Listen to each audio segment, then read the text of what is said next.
How did they organize something like this? And how do you get so many doctors to go along with this? How do you get so many doctors to not speak out against the lack of pre-hospitalization care, the lack of early treatment? We think there's about 500 doctors who knows what's going on in the United States. 500. 500. We got 1 million doctors in the United States. We got 500,000 nurse practitioners and physician assistants. I can tell you the nurses are more awake than the doctors.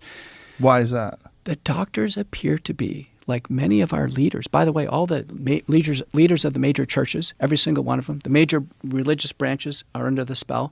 Every major global international leader is under the spell. We're in what's called a mass formation psychosis. This is very important. I give credit to Dr. Matthias Desmet in the University of Ghent in Belgium, and recently Dr. Mark McDonald, psychiatrist from LA. Mark McDonald's got a new book out, The United States of Fear, describing how the mass psychosis developed.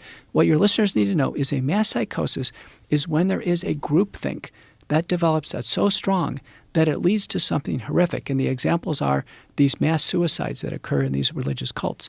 The example is Nazi Germany, when people walk into gas chambers and were gassed. These horrific things. And 4 elements here is very important, Joe. First, there must be a period of prolonged isolation, lockdowns. Number 2, there must be a withdrawal of things taken away from people that they used to enjoy. That's happened. Number 3, there must be constant, incessant, free-floating anxiety. All this news cycle, all the deaths and the hospitalizations, more variant mutant strains, everything, people becoming scared over and over again. And the last thing, number 4, the capper. The capper is there must be a single solution offered by an entity in authority. And in this case is clear. Worldwide, the solution was vaccination. Everybody must take the vaccination. It's not a U.S. program. It's not a European program. It's everywhere. And you know what?